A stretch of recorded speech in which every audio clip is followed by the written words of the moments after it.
You are watching TV46 News Kannada.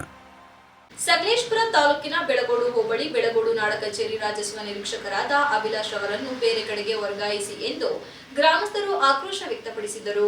Sakleshpur ತಾಲೂಕಿನ ಬೆಳಗೋಡು ಹೋಬಳಿ ಬೆಳಗೋಡು ನಾಡ ಕಚೇರಿ ರಾಜಸ್ವ ನಿರೀಕ್ಷಕರಾದ ಅಭಿಲಾಷ್ ರವರು ಕಳೆದ 3-4 ವರ್ಷಗಳಿಂದ ಬೆಳಗೋಡು ಹೋಬಳಿ ನಾಡ ಕಚೇರಿಯಲ್ಲಿ ಕಾರ್ಯನಿರ್ವಹಿಸುತ್ತಿದ್ದು, ಇವರ ವಿರುದ್ಧ ಗ್ರಾಮಸ್ಥರು ಹಾಗೂ ಸಾರ್ವಜನಿಕರಿಂದ ಹಲವಾರು ಬಾರಿ ದೂರು ಕೇಳಿಬರುತ್ತಿದ್ದ ಹಿನ್ನೆಲೆ ಮಾನ್ಯ ಜಿಲ್ಲಾಧಿಕಾರಿಗಳು ಆಡಳಿತಾತ್ಮಕ ಹಿತದೃಷ್ಟಿಯಿಂದ ಹೆತ್ತೂರು ಹೋಬಳಿ ನಾಡ ಕಚೇರಿಗೆ ರಾಜಸ್ವ ನಿರೀಕ್ಷಕರನ್ನಾಗಿ 24/3/2025 ನಿಯೋಜನೆ ಮಾಡಲಾಗಿತ್ತು. ಆದರೆ ಇದುವರೆಗೂ ನಿಯೋಜಿಸಲಾಗಿದ್ದ ಸ್ಥಳಕ್ಕೆ ಹೋಗದೆ ಬೆಳಗೋಡು ನಾಡ ಕಚೇರಿಯಲ್ಲಿ ಕರ್ತವ್ಯ ನಿರ್ವಹಿಸುತ್ತಿದ್ದು, ಸಾರ್ವಜನಿಕರಿಗೆ, ಗ್ರಾಮಸ್ಥರಿಗೆ ಹಾಗೂ ರೈತರಿಗೆ ಎಂದಿನಂತೆ ಭ್ರಷ್ಟಾಚಾರದ ಆರೋಪ ಎದುರಿಸುತ್ತಿದ್ದು, ಕೂಡಲೇ ಇವರನ್ನು ಬೇರೆ ಕಡೆಗೆ ಅಥವಾ ನಿಯೋಜನೆ ಮಾಡಲಾದ ಸ್ಥಳಕ್ಕೆ ವರ್ಗಾವಣೆ ಮಾಡಿ ಸಾರ್ವಜನಿಕರಿಗೆ, ರೈತರಿಗೆ ಅನುಕೂಲ ಮಾಡಿಕೊಡಬೇಕಾಗಿ ಈ ಮೂಲಕ ಮಾನ್ಯ ವಿಭಾಗಾಧಿಕಾರಿಗೆ ಮನವಿ ಸಲ್ಲಿಸಲಾಯಿತು. ಈ ಸಂದರ್ಭದಲ್ಲಿ ವಿವಿಧ ಪ್ರಗತಿಪರ ಸಂಘ ಸಂಸ್ಥೆಗಳ ಮುಖಂಡರು, ಗ್ರಾಮಸ್ಥರಾದ ಅಧ್ಯಕ್ಷರು ಜೈ ಕರುನಾಡು, ಮಾತೃಭೂಮಿ ಸಂಘ ಬೆಂಗಳೂರು, ಪ್ರೇಮ್ ಕುಮಾರ್ ಮಾಜಿ ಗ್ರಾಮ ಪಂಚಾಯಿತಿ ಉಪಾಧ್ಯಕ್ಷರು, ಗಂಗಾಧರ್ ಮಾಜಿ ಗ್ರಾಮ ಪಂಚಾಯಿತಿ ಸದಸ್ಯರು, ರವೀಶ್ ಕರವೇ ಅಧ್ಯಕ್ಷರು, ಬಿಎಚ್ ಕುಮಾರ್ ಬಿ ಮಾರ್ಮಿ,